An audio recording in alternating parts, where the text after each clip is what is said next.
يا أيها الذين آمنوا إن جاءكم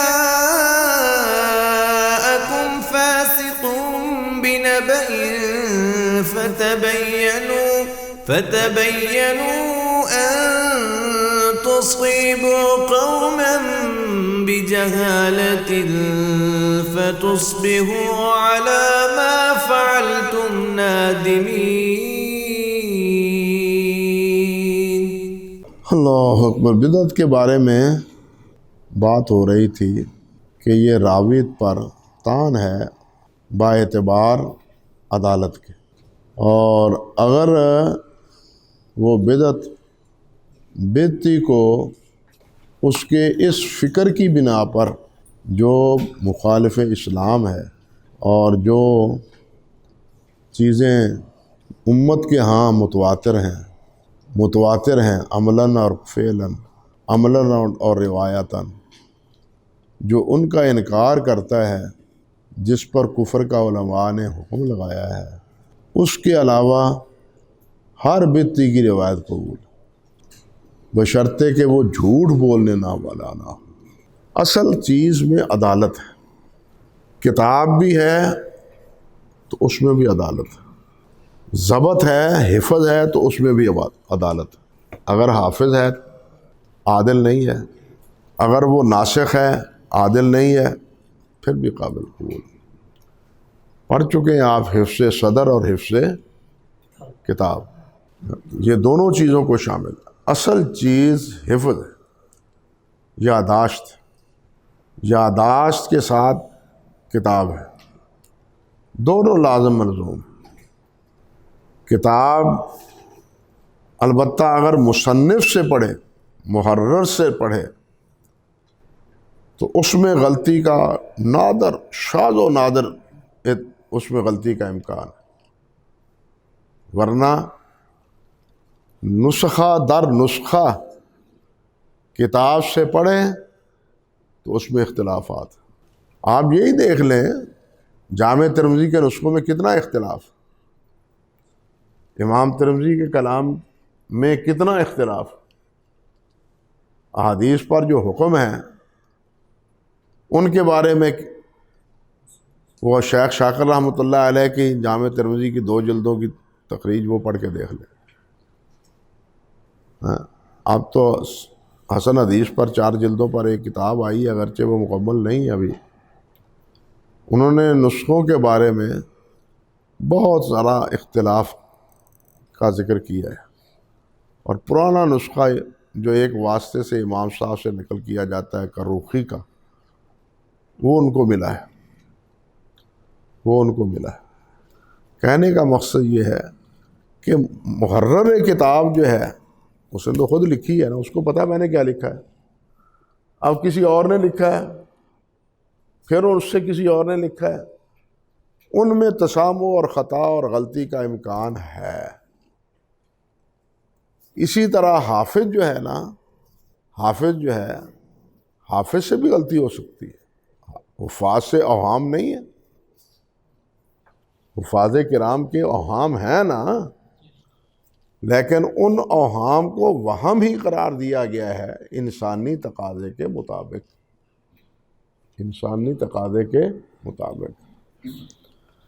یہ بھی نہیں سمجھ لینا چاہیے یہ تو جناب یہ لکھی ہوئی ہے کتاب، اس میں یہ ایسے ہے تو یہ غلط کیسے ہے، یہ بھی غلط ہے، یہ فلاں حافظ نے بیان کی ہے لہذا یہ غلط کیسے ہے، یہ بھی غلط ہے۔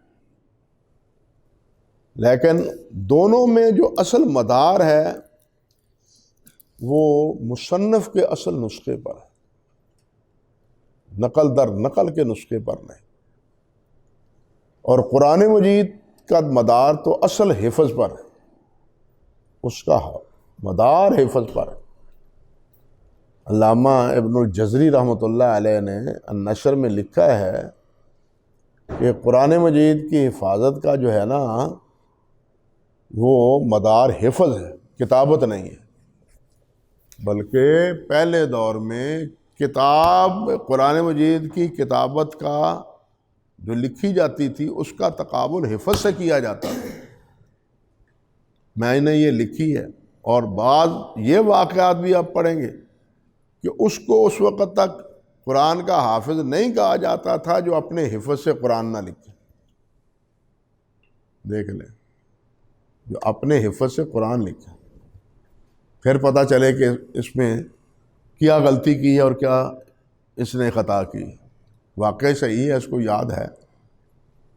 تو یہ ہم تک ذخیرہ پہنچا ہے، تو میرے بھائی یہ ایسے ایئر کنڈیشنوں میں بیٹھ بیٹھ کے نہیں پہنچا، ہاں، یہ بڑی محنتوں سے پہنچا ہے، بڑی مشقتوں سے پہنچا ہے، اگرچہ وہ قرآن مجید ہی کیوں نہ ہو یا حدیث مبارکہ کیوں نہ ہو۔ اللہ اکبر کبیرہ۔ اور اس کے بارے میں آپ پڑھ چکے، اتنا تو پڑھ چکے ہیں کہ یہ جو ہے جمہور کا قول وہ یہ ہے کہ اس کی روایت جو ہے نا وہ قبول نہیں کی جائے گی جو کہ بدعت مکفرہ کا مرتکب ہو۔ اور ایک قول یہ بھی ہے کہ مطلقاً اس کی روایت قبول کی جائے گی۔ میں نے ذکر کیا تھا کہ یہ متکلمین کا قول ہے، جس طرح کہ خطیب رحمۃ اللہ علیہ نے الکفایہ میں ذکر کیا ہے۔ اللہ اکبر کبیرہ۔ اور تیسرا قول یہ تھا کہ اس سے روایت لینی درست ہے، اس شرط کے ساتھ کہ وہ اپنی بدعت کے حوالے سے اس کی تائید کے لیے جھوٹ بولنے کو جائز قرار نہ دیتا ہو۔ انا للہ و انا الیہ راجعون۔ اور یہ پہلو سب سے زیادہ خطرناک ہے، اسی نے بیڑا غرق کیا ہے۔ اور یہی قول جو ہے نا امام شافعی رحمۃ اللہ علیہ کا ہے، اور دوسرے بہت سے حضرات کا ہے، جس طرح کہ پہلے میں ذکر کر چکا ہوں۔ امام شافعی رحمۃ اللہ علیہ نے فرمایا ہے کہ خطابیہ گروہ روافظ کا، ان سے میں روایت نقل نہیں کرتا، کیونکہ وہ جھوٹ اپنے مذہب کی تائید کے لیے جھوٹ گھڑتے ہیں۔ اور یہ بھی کہا انہوں نے کہ رافضیوں سے بڑھ کے جھوٹا کوئی نہیں۔ اور حافظ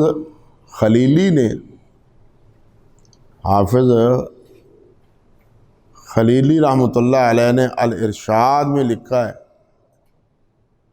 420 صفحہ نمبر 1، کہ 3 لاکھ احادیث ان رافضیوں نے اہل بیت کے مناقب میں وضع کی۔ 3 لاکھ روایات۔ عجیب قول ہے حافظ ذہبی رحمۃ اللہ علیہ کا، حافظ ذہبی رحمۃ اللہ علیہ کا۔ سہل بن احمد راوی ہے، کہتے ہیں حافظ ذہبی رحمۃ اللہ علیہ، رومیہ بالاخوین۔ اب دیکھیے کیا لفظ بولا ہے، رومیہ بالاخوین، 2 جڑویں 2 بھائی جو ہے نا ان کے ساتھ یہ متہم ہے۔ وہ کیا ہے؟ الرفض والکذب، الرفض والکذب، جھوٹ اور رافضیت۔ یہ میزان میں سہل بن احمد کے ترجمے میں حافظ ذہبی رحمۃ اللہ علیہ نے کی۔ آپ اگر اب یہاں یہ بھی دیکھیں، انصاف کی بات ہے کہ اگر رافضیوں نے حضرت علی اور اہل مناقب کے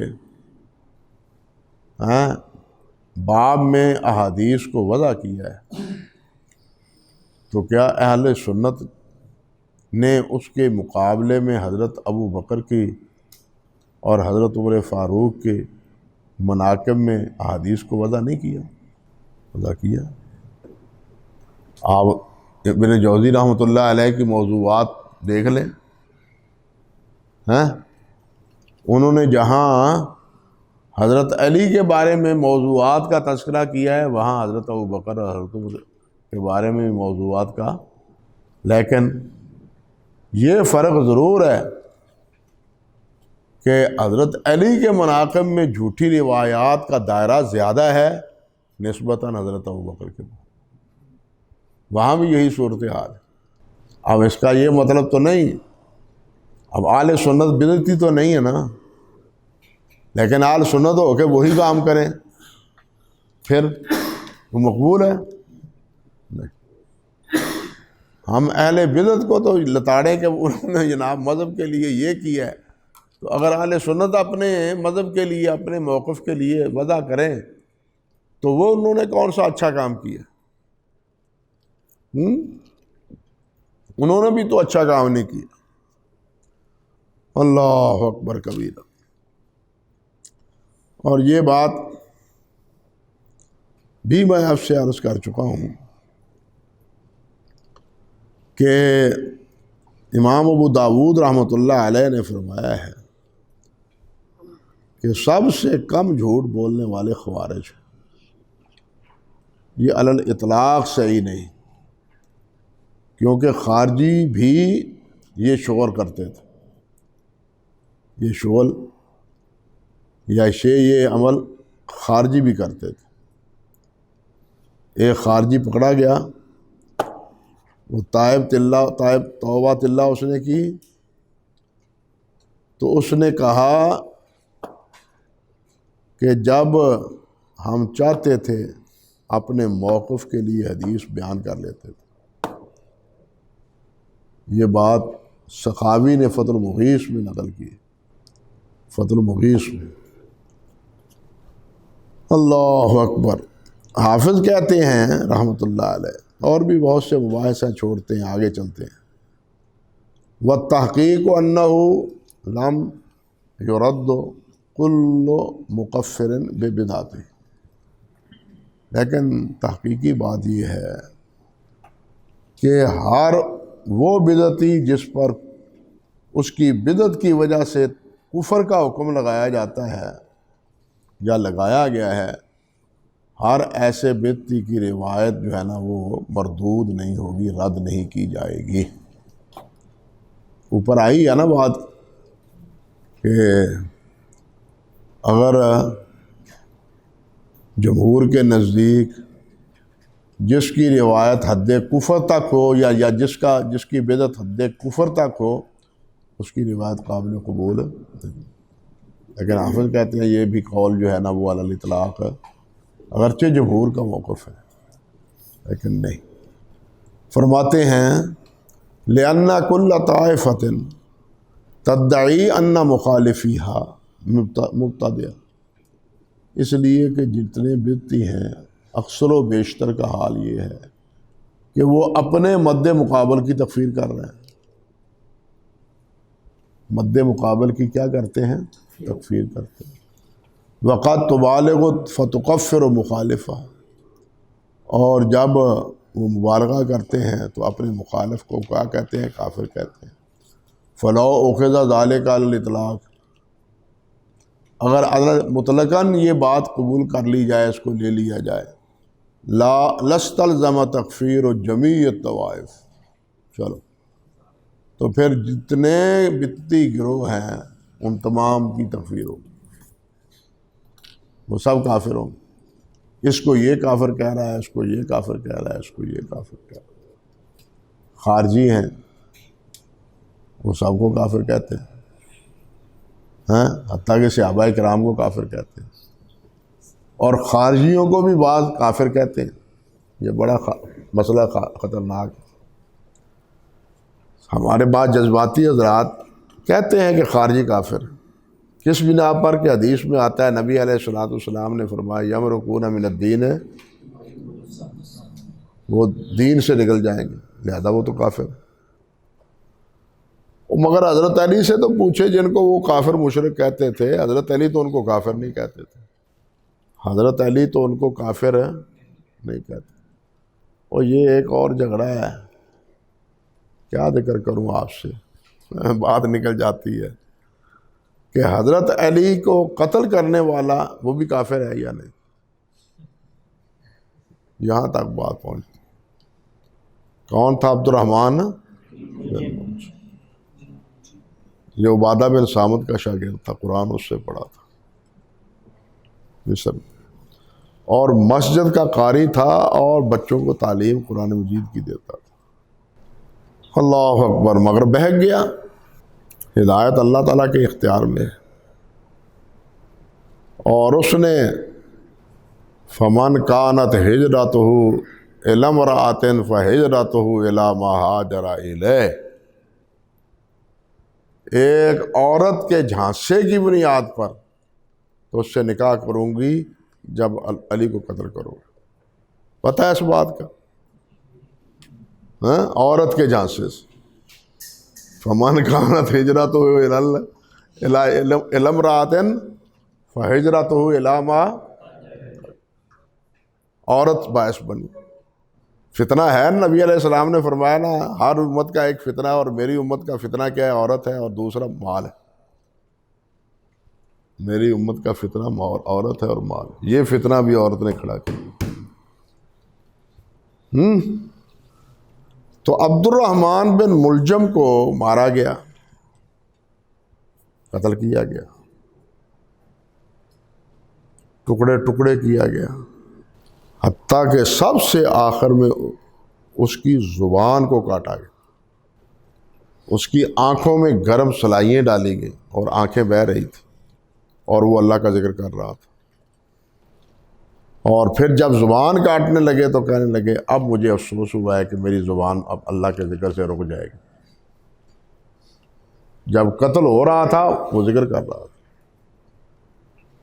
اب اس کے قتل کرنے کے بعد مسئلہ کھڑا ہوا کہ حضرت حسن نے ان سے بدلہ لیا، اس کو قتل کیا۔ حضرت علی نے فرمایا تھا اگر میں بچ گیا تو میں خود اس کا فیصلہ کروں گا، اگر میں مر گیا، فوت ہو گیا، شہید ہو گیا تو اس کا قصاص تم نے لینا ہے۔ اب سوال یہ پیدا ہوتا ہے کہ حضرت حسن بصری نے یہ قتل کیا، چھوٹی حضرت علی کی اولاد تھی، ان سے کیوں نہیں پوچھا گیا؟ اللہ کے ساری اولاد اگر متفق ہوتی قصاص کے لیے تو لیتا، اگر کوئی ان میں سے کوئی ایک معاف کرنے والا ہوتا تو قصاص ٹل جاتا۔ سمجھے بات؟ یہ یہاں تک مسئلے چلتے ہیں کہ کوئی چھوٹی اولاد بھی تھی حضرت علی کی، ان کو بالغ کیوں نہیں ہونے دیا؟ ان کو بالغ کیوں نہیں ہونے دیا؟ یہ اعتراض پیدا ہوگا۔ اور اس اعتراض کے جواب میں ایک جواب یہ دیا گیا کہ وہ تو پہلے کافر ہو چکا تھا، اس لیے اس کا قتل جو ہے نا وہ حلال تھا، حلال الدم تھا، عبد الرحمن بن ملجم۔ ایک جواب یہ دیا گیا، مگر وہ کہتے ہیں کہ کیسے؟ وہ حلال الدم کافر کیسے تھا؟ وہ اللہ تعالیٰ کو، اللہ کے رسول کو مانتا تھا،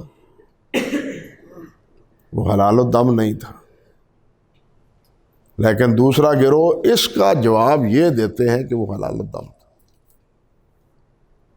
اور پھر خارجیوں کے بارے میں بھی اسی حدیث سے استدلال کرتے ہیں۔ حالانکہ حضرت علی کیا فرماتے تھے جب انہیں کہا گیا کہ یہ کافر ہیں؟ وہ کہنے لگے کہ فروا من الکفر، وہ کفر سے تو وہ بھاگے ہیں، کفر کی وجہ سے انہوں نے ہم سے اختلاف کیا، وہ کیسے کافر؟ حضرت علی نے انہیں فاسق کہا، انہیں مبتدع کہا، اور انہیں امیر کے خلاف خروج کرنے والوں میں تو شمار کیا، لیکن کافر۔ لیکن بعض وہ ہیں جو خارجیوں کو کافر کہتے ہیں، اور خارجی تو کافر کہتے ہی ہیں نا سب کو۔ حتیٰ کہ حضرات صحابہ کرام کو جس طرح بے دردی سے انہوں نے شہید کیا، اللہ معاف فرمائے، وہ بڑے دل دوز واقعات۔ اسی طرح بعد میں جہمیوں کا مسئلہ آیا، جہمیوں کی بھی تکفیر کرنے والوں نے تکفیر کی، اور جہمیوں کو دعائیں دینے والے بھی موجود تھے۔ یہی کیفیت مرجیوں کی تھی۔ پھر مرجیوں کی دو گروہ کیے گئے۔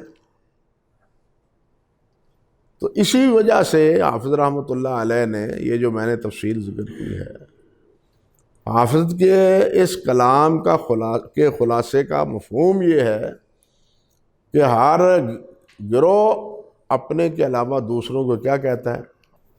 کافر کہتا ہے۔ معتزلی ایک دور میں کافر رہے، معتزلی کو بھی کافر کہنے والے تھے، حتیٰ کہ ابو الحسن اشعری جب معتزلی تھے ان پر کفر کا فتویٰ اسی وجہ سے لگا تھا۔ ابو الحسن اشعری جب وہ اعتزال، وہ کیا تھے ان کے باپ، والدہ ماں ایک تھی اور باپ دو تھے، وہ معتزلی تھا، بڑا مشہور، نام ذہن سے نکل گیا، اور اس سے اختلاف، پہلے اسی نے ان کو معتزلی بنایا،